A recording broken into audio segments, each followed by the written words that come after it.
Welcome back, everyone, to OpenLine. Glad you are with us. We are talking with Chris Johnson, attorney with Takacs McGinnis. We are talking about elder care law. And a very interesting discussion. Some good calls tonight. I appreciate it. Let's go to Joe.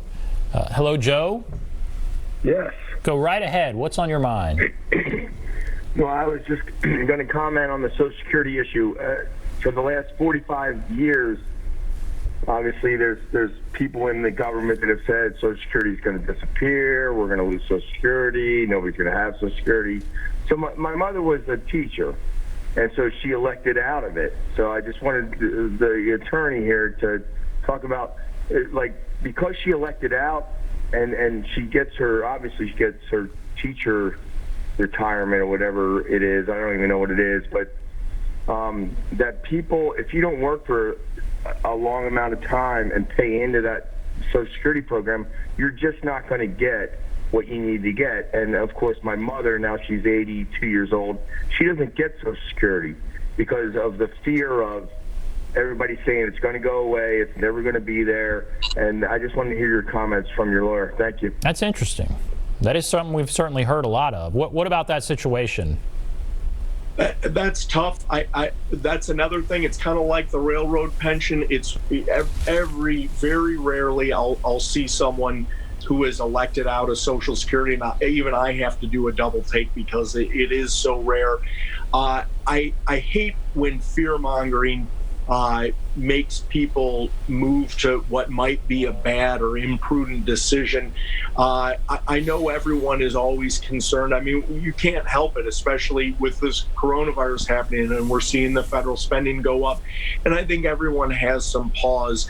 At the end of the day, I know the history of our elected leaders are that they always come together to find a way to keep Social Security funded. And I think they will continue to do that into the future. That's certainly our hope. It has been one of the stalwart programs of the federal government, and it's there to take care of our senior citizens. And it is a fundamental underpinning of our society at this point. And so I wouldn't, if someone, had an opportunity to opt out, I certainly wouldn't encourage him to do so. As for his mom, I think what you do is you don't look backwards in that case. You say, we're at where we're at. Let's take a look at the resources we have, the income we have, and let's do the best planning we can under these circumstances. And that's really what you do.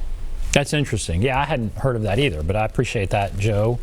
And maybe there are other people out there like that. I guess there probably are.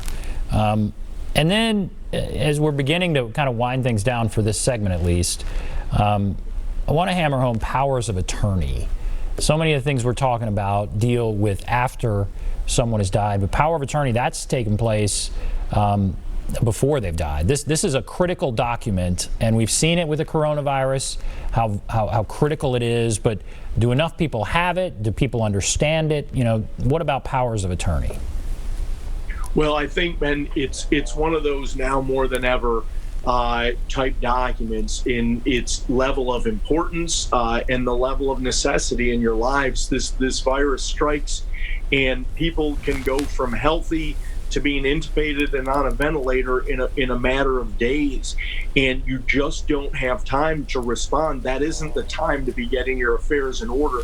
And as I talk through the different documents with my clients, I'll always say these are some of the more simple documents we're going to execute, your healthcare power of attorney, your durable general, but they're pretty much the most important ones we're going to be doing because they are going to take care of you during your lifetime. The executor of your will, your successor trustee in your revocable trust, a lot of that will be happening after you pass. But you want to make sure that those documents are in place and the people who you have appointed in those documents know what their jobs are, know where to find copies of those documents or have copies of those documents, because this stuff comes out of nowhere. Like we were saying earlier in the show, 2 or 3 months ago, I don't think we ever could have imagined we'd be here as a nation, yet here we are. And having those documents in place, ready to go, so your family isn't scrambling to take care of you. In a lot of these medical issues, time is of the essence, and we don't want to be digging for documents. We don't want to find out we don't have documents.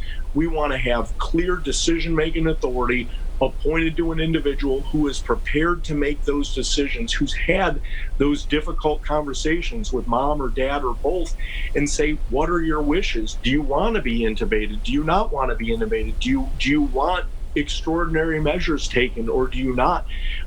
You want to have those conversations ahead of time, because in the middle of the emergency isn't the best time to do that. And those powers of attorney, they are so vital and can make such a powerful impact for the good of mom or dad who is going through a life event. Let's try to go to John really quickly. John, do you have a question really quickly?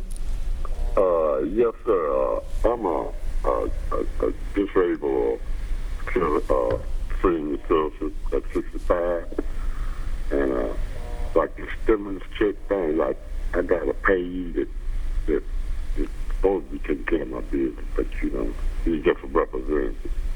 He takes in and pays my bills and takes me to the store and stuff. But for as him giving me my money when I need it, I'm not Social Security, disability check. He just want to give me $10 a month. Now, what? I can't quite understand what you're saying, John. What are you saying? What's your question? I'm asking.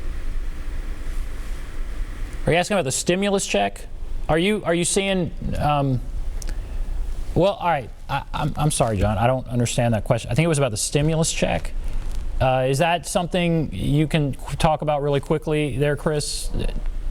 Yeah, I think just some of the brief things. It isn't anything to worry about if you're receiving government benefits. They've taken it into account. If you have any questions, reach out to an attorney, an elder law attorney, and they can walk you through if there are any issues with it.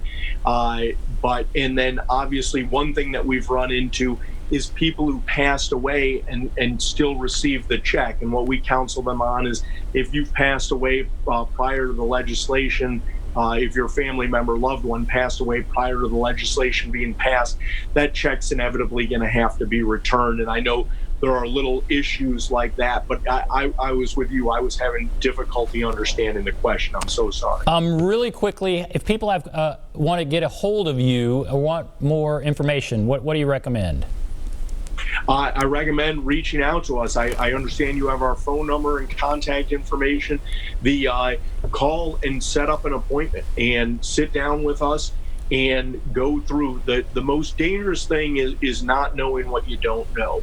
And so I always tell my clients, our first meetings are long, at a minimum an hour. Oftentimes they'll roll into 2 hours because they're going to get a little bit of an education, and that is vitally important. If the worst thing that happens is they walk out wiser and more knowledgeable than an hour before when they walked in, I feel good about what we have done. And I think that's what this show has done. Chris, thank you so much. Yeah. Thank you for coming to us from Zoom, from your home. Have a great night. We're going to wrap everything up. Be back right after this.